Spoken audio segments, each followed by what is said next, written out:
Thank you, Cathaoirleach. Minister. I want to commend my colleagues, Deputy Anne Rabbitte and Deputy Niamh Smyth, for co-sponsoring this legislation, putting it forward. Deputy Mary Butler and the Sinn Féin deputies as well, that all contributed to a very interesting debate. As a parent myself, I suppose I'm aware of the challenges that this occupation, or is it a vocation, or is it a moment of madness, we sometimes wonder, place on us. And indeed, it is difficult, and as the Minister has alluded to, it can be difficult to separate the formal responsibilities from the informal. So we could talk about the operation of the House and the roles you have in this chamber and legislation, etc. But we all know that it never really stops. And in actual fact, it's 24/7. I think, I'm not sure, was one of the speakers talked about somebody coming out of the maternity ward with the phone ringing, and indeed that goes on as well. I remember when I was first getting into politics, 2009 local elections, and at the selection convention, which I went and attended very proudly, it had been ratified.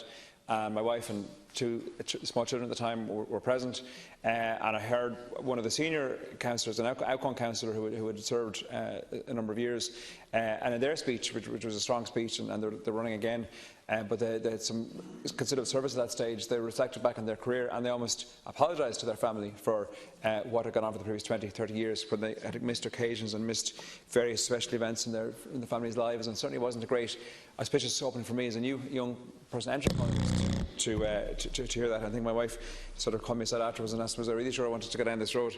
But it's too late now. So there are challenges, certainly, as to parents, I suppose, but particularly to women. I'm conscious of it. I remember a story by the indomitable Mary O'Rourke, another former Fianna Fáil female minister, indeed following on from the tradition of Countess Markievicz. But Mary told a story about how she had been in a cabinet meeting, and the cabinet, I think, was when Taoiseach Charles Haughey was in office, and it had been convened on a Sunday. And they gathered that morning, and the business was being done. And every member of cabinet was saying they were finished by lunchtime because they'd better get home for the dinner, for the Sunday roast. But Mary was saying that she was the only one of that cabinet who actually not only was going home for the roast, but had to cook it and shop for it and everything else as well. So we hope that maybe times have changed. There's a bit more gender equality in the kitchen as well as in the Dáil. But I'm not so sure. But I certainly know that there are huge responsibilities, I suppose, typically, and they very often do fall on the mother, for those sort of roles. The quota system seems to be working in some regards, in terms of addressing some of the, I suppose, a leg up in any case to help people get started.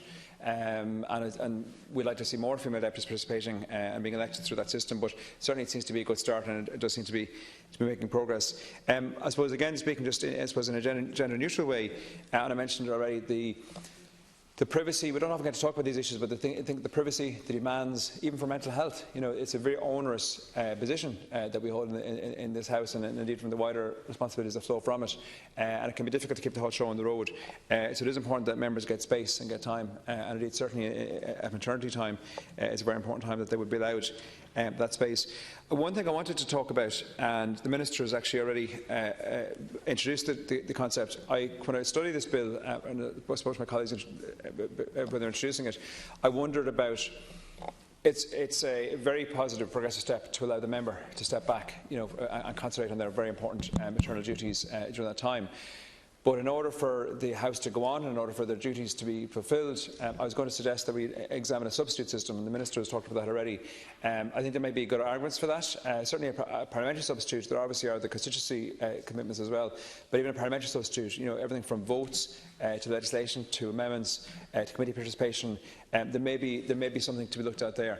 I understand across Europe, I think there are different models, and indeed across the world. But my understanding is, I'm open to correction, but my understanding is some European parliaments have a system there where there can be a temporary substitute committee appointed. And I think the European Parliament takes a view it's a member state competency depending on their own electoral laws to decide how they do that. But certainly that might make sense, because then I think the member could also rest easy in the sense that they would be a little more comfortable taking time out in the knowledge somebody else was actually performing their role. Because even something like a tight vote being lost, as we nearly had an hour ago, and a different bill here, if a vote was lost, it would seem very unfair that because somebody was taking rightful time off, that somehow a vote was lost. I think that would weigh heavily on them. So I think the substitute model is one to explore. The other point, it was in the Fianna Fáil manifesto in 2011 in terms of political reform. One thing we propose, it's related but for a different reason.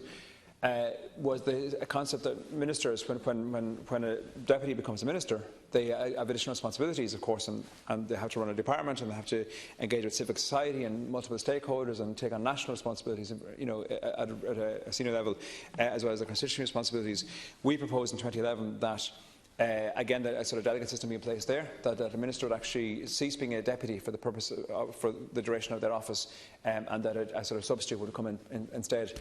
Again, I think it might be something that might be worth considering. It's in the same vein as a substitute for this, and of course, it could apply to other areas where maybe somebody is in long-term illness, or there's other reasons they cannot attend. So I think it's something that should be explored, and I look forward to seeing where the debate goes on that. As I commend my colleagues, just one final point, and it's not related to the substantive issue, but I've attended a few of these Thursday evening debates, and I think they're very good. They're an opportunity sometimes to have air a particular issue. They seem to be, and tonight is no exception, quite a collaborative approach, and people, maybe because the official business is almost over, tends to work well. But I wonder, could the Business Committee, and I'm not sure if there's anyone here from the Business Committee tonight, but I wonder, could the Business Committee actually examine doubling up on these debates, because they often do finish, I think 2 hours is allocated, but they often seem to finish within maybe 40-50 minutes. And there is a long logjam of legislation and bills and private members' motions that we're trying to get on, and there's a lottery, and I ring every week to see my own bills and motions. Where are they in the lottery? Have they come out the far side yet? So maybe we could actually double up on that. It might be something that the Business Committee could look at. And it might be an example to I suppose, immediately we could double productivity, and that would be a good result for the Oireachtas if we did that alone.